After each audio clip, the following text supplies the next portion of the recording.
As we celebrate India's 78th Independence Day, it's important to reflect on the ongoing journey towards securing our nation's digital future.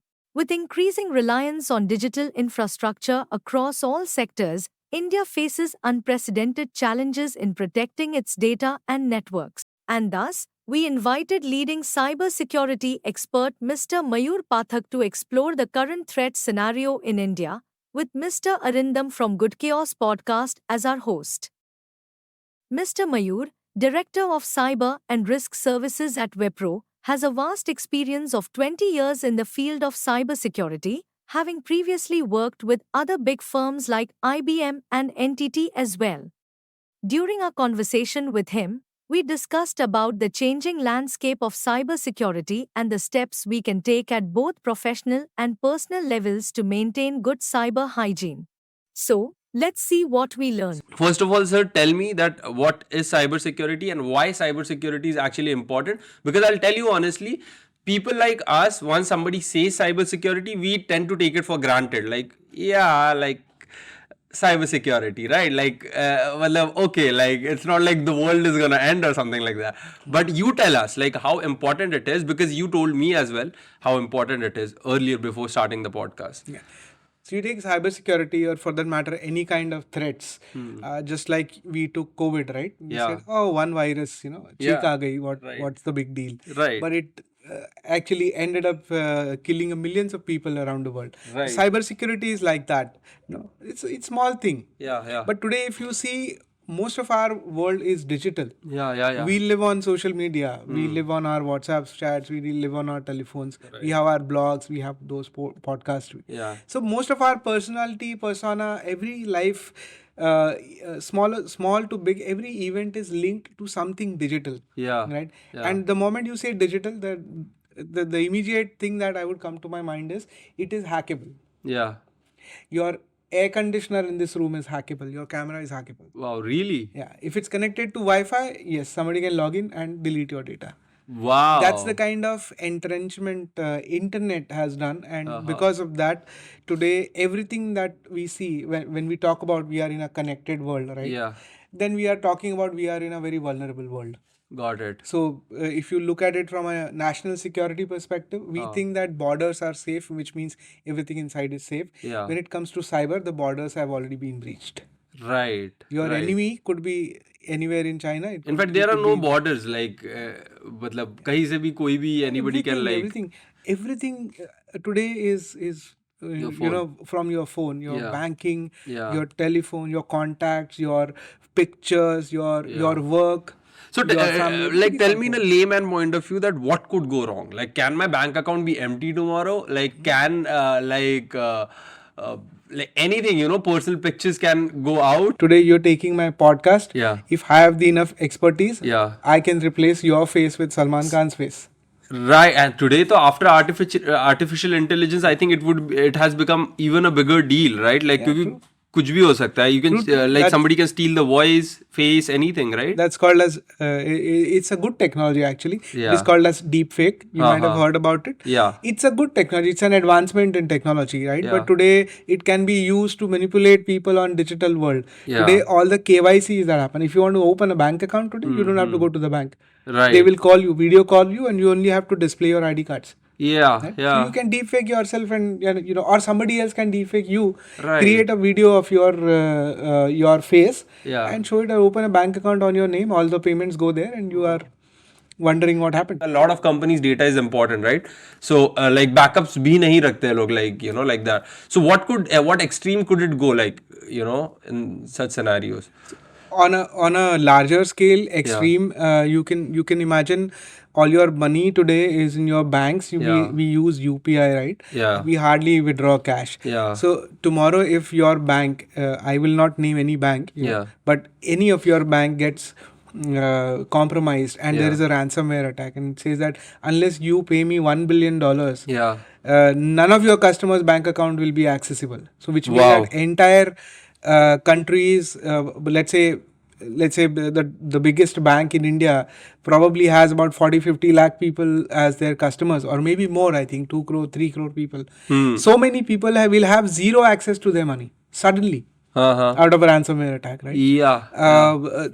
Health records, for that matter, your Aadhaar card records. Your Aadhaar card today is used as an authentication everywhere you go. There is DigiYatra, which you authenticate with your face, right? What if the Aadhaar card data gets hacked and in that database somebody replaces your pictures? Right. Nobody's Aadhaar card will ever get authenticated anywhere. How will anybody, whether it is police or whether it is hospitals or anywhere, how will they ascertain that it is you actually? So a lot of things can go wrong on a macro level, and people have been trying to do that. There have been instances where gas pipelines have been compromised. In Gas US, pipelines. in US, one of the companies who transported oil and gas from places, right, between refineries or to people. Around 20 million customers were affected because the gas pipeline got compromised. Okay. The systems that they were controlling that gas pipeline were compromised. So tomorrow, if somebody compromises that and releases the valves, what will you do? Right. So when it comes to technology, especially cyber, you have no idea what can go wrong. Right. And it's very scary world out there. Right. And one doesn't have to, in movies we've seen, right, James Bond kind of movies where the villain actually goes to that facility and blows it up. Right. And also maybe Today, sometimes it's not hacks the required. whole camera system as well. Like anything could be possible. It's not required today. One of the Middle Eastern countries, nuclear program was hacked by a virus. Really? Yes.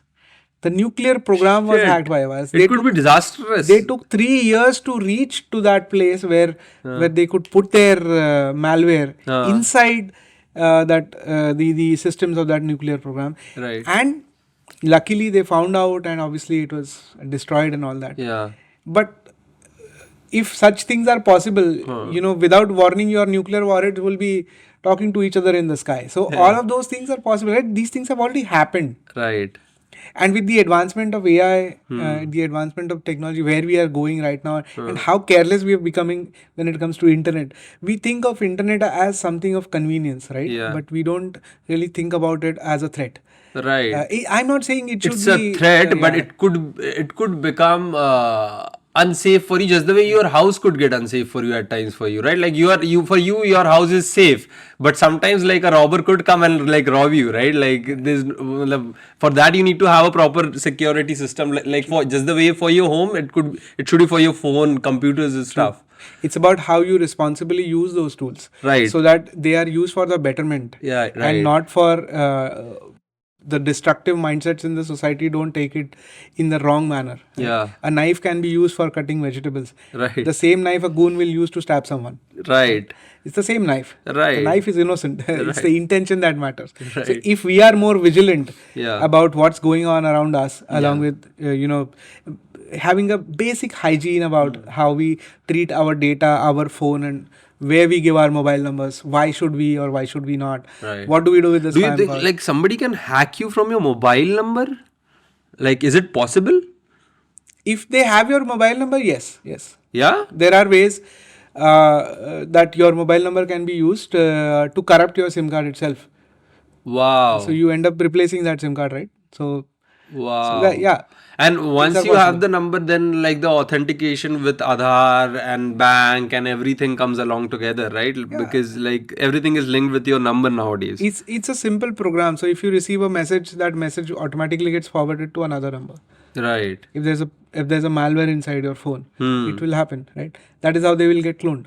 Right. That's how it happens. When people call you, they say that, I'm calling from electricity department, I'm calling from SBI, I'm calling from this, that, and they tell you to give them an OTP and all. Once you do that, the phone gets cloned, and everything you do on your phone automatically gets cloned on their phones. And your messages start getting read on their phones, and now they are actually emptying your bank account.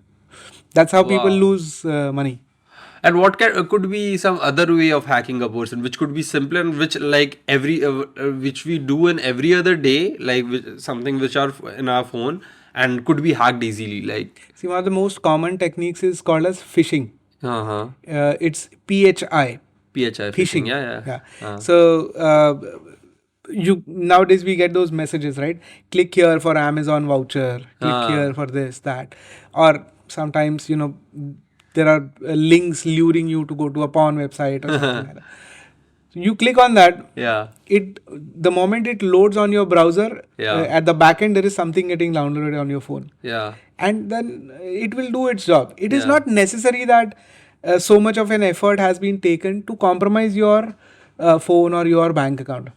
Your phone can be used as a weapon to attack somebody else. Right. So they might copy your IP. They might use this phone. There is a attack in cybersecurity called as distributed denial of service, where they need computing power of thousands of laptops or desktops or phones. Yeah. So they do these kind of attacks where they get control of your computing power, and using that they orchestrate an attack maybe on a larger company or a government. So these things happen. So phishing is one of the most common attacks. What do you think startup, because nowadays India is all about startups, right? Every other like, you know, gully you go, nukkad you go, there's a startup, right? Look, so tell me, like, for those startups, like what they can do to maybe secure their data, like, because I'm sure for most of the startups, like data is quite important, like, you know, not every, obviously किसी ने बड़ा पाव का stall डाला है तो for them like data is like nothing important, but for like most of the people out there, like data is very important. So what they can do to actually secure their data, like personally what they can do, because everybody can't hire a company to, you know, like take care of those things, right? So like what they can do personally. See, the concept is pretty simple, right? You want to have a breakfast, you'll probably go somewhere and have. You want to throw a feast, you will hire the catering and get it done at your end. Yeah. So it's like that. Your need is small, so you go to a place where you get all the facilities, but at a shared cost, right? So for a startup, obviously their business idea, their initial funding details, all those things, whatever IP they are creating is very important, right? So they should use such environments to work with, where the securities are provided by default. For example, they are hosting on, let's say, AWS. So there are a host of security measures that AWS has, which they can contract on a shared basis, which is very easily doable. When you grow to a scale where you can have your own landing zone in AWS, so obviously those journeys can be undertaken. And the second most important thing I would say is keeping your own personal hygiene when it comes to cybersecurity. We in the cybersecurity parlance called it human risk management. Got it. So I would say, what's that exactly? Majority of the risk that these technologies have is because of humans. Right? Okay. Technology is a technology. AI is AI. AI is same for the hacker. AI is same for me. AI is same for you. AI is same for anybody who's a scientist somewhere. Right? What are we using AI for? What is the scientist using AI for? Or what the hacker will use AI for is up to them. Right? Right. Yeah. So that's the thing. Just they keep the human aspect outside of it. The technology is same for everyone. So the risk is actually coming from humans who are using it. Right. So you educate the humans to combat that risk. So to be ready for what can go wrong. And how they can be ready, like what steps they can take, a normal individual. See, on a corporate level, these trainings are mandatory for all the employees, which happens continuously. Like for every 3 months, 6 months, they have to undergo these internal certification programs. Even Government of India promotes a lot of training programs. And why in every 6 months? Because in every 6 months there is always coming something new is coming in the market. That's why. Yes, something or the other would come up. Okay. For example, my own company, we published a cybersecurity state of cybersecurity report, SOCR it's called. It was published in October last year, and then in November we had generative AI coming in. So within a month, the whole security focus changed. Within a month. And we took those reports to people and they said, oh, but this does not contain the security because of AI. You cover how AI can be used in security, but you've not told how AI is also a threat. Yeah. Right? Because those things just happened in a month. So that's the kind of landscape we have today when it comes to cybersecurity. Which is why these trainings are important. Even the Government of India has a, what I would say, they have a program called Cyber Surakshit Bharat, So Oh. these are also training programs Ah. which they mandate to all the departments within the government machinery. Like, do you think that like whenever like people want to take something actually seriously, it has to be glamorized, and one of the best ways to glamorize a particular topic is by using Bollywood celebrities somehow, you know, like the moment like the deep fakes of Bollywood celebs, you know, started to surface, you know, तो उसके बाद ही ऐसा हुआ कि like people are actually taking it very seriously, like cyber security, like you know how people can secure themselves and stuff. Do you think like is it a good thing or a bad thing, like कि we always need somebody very popular to actually like make something like cyber security like really prevalent? See, if government takes me as brand ambassador, it won't work, right? Yeah. Because I am not a celebrity. They will Yeah. probably need a face that they relate to. Yeah. I think it works somewhere or the other. The messages are given, and we've seen it work in other areas like health. It has worked wonderfully well. So I don't think cybersecurity also is an exception. It is already being done. Yeah. I think. Yeah. So do you think like after this, after like especially AI has you know reached a certain level, now people would actually take cybersecurity even more seriously? Hopefully, yes. People should. Yeah.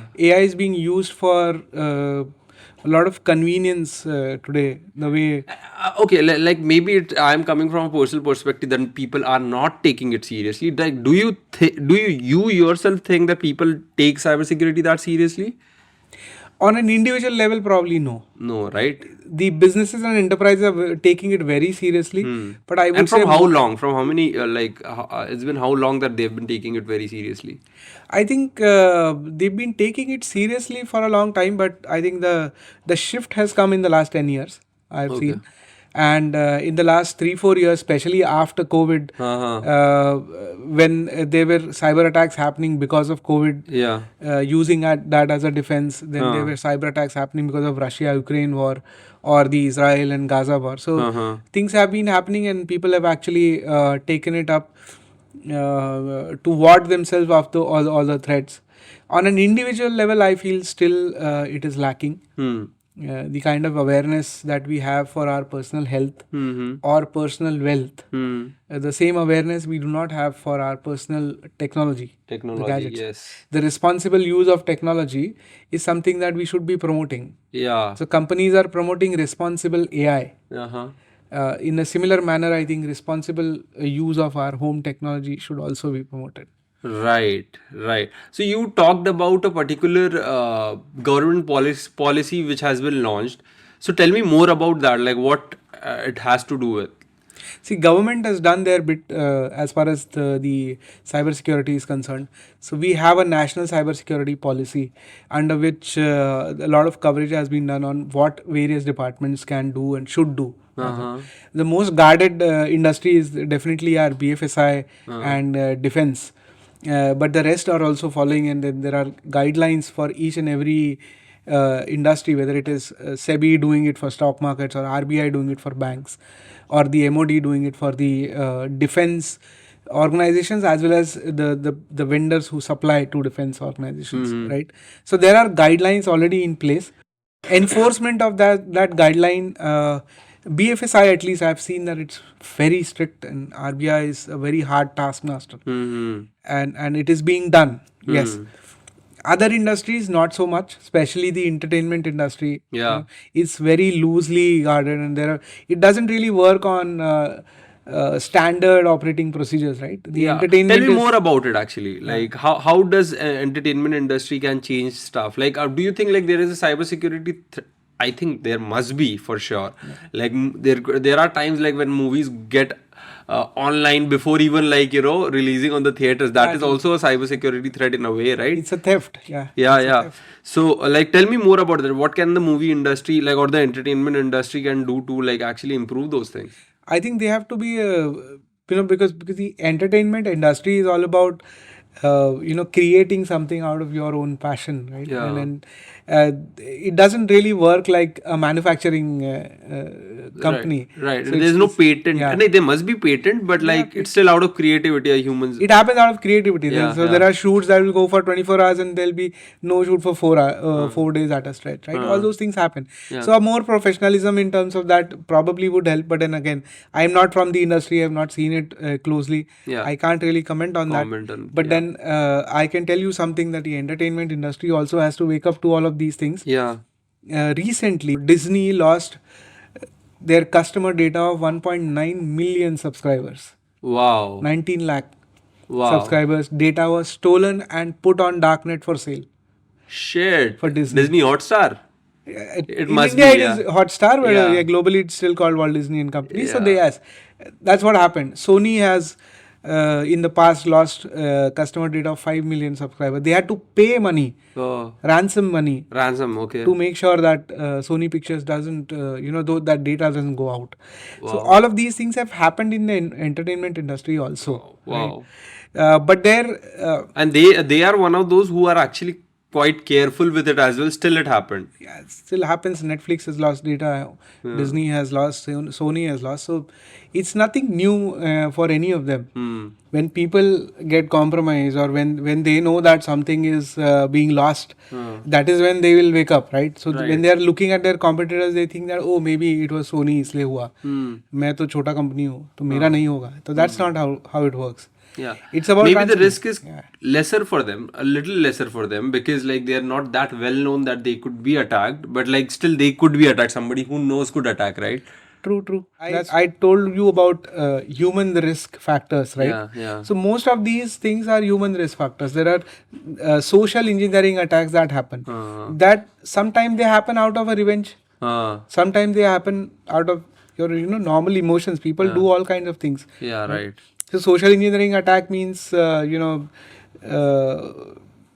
basically कुछ और बन के आपको फंसा रहे हैं वो, Honey trapping कर रहे हैं. In our language we call it honey trapping. So somebody is talking to you and building a relationship with you. Wow. And personal level पे भी हो सकता है. Correct. And compromising, like bugging your house, or all those things also happen. So you might say, why am I being bugged? Maybe they're not interested in you, but they are interested in your clients. They're interested in the people who you meet. So it's always possible. Attack तो अब bomb गिरता है तो थोड़ी ना देखता है किसके ऊपर गिरा है. Right. People die all the time. So that's how it happens, right? In the war it happens, here also it happens. Yeah. Finally, I would like to wrap it up by asking you few suggestions for normal individuals out there and the companies out there, what they can do and what steps they can take to finally get rid of all these problems which maybe they could face potentially in future. Absolutely. In the words of RBI, I would say, satark raho, jankar bano. They are running that ad, right? So just be vigilant about what is happening around you. Responsible use of technology has to be taught to general individuals. I would strongly advocate schools and colleges to teach people about how we are using technology. We are always taught about manners, right? So we have to also talk about technology manners now. I have seen that nowadays engineering colleges are launching programs for cybersecurity, for AI, for data science. So all those things are coming into our education itself. So this hygiene has to be taught. And we have to be a little more vigilant on what we do, how we share our data, who with whom we share.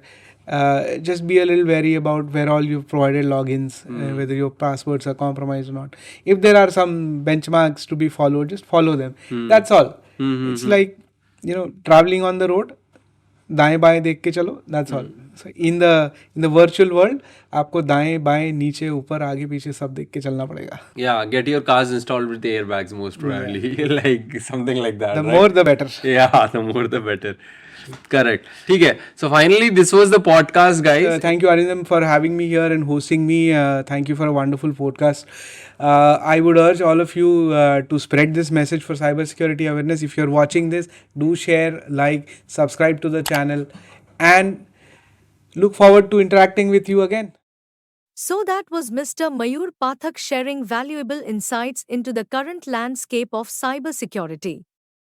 We deeply appreciate Mr. Mayur for taking the time to provide us with a clearer understanding of the challenges and opportunities in securing our digital future. If you found this interview informative, we encourage you to reflect on the key takeaways.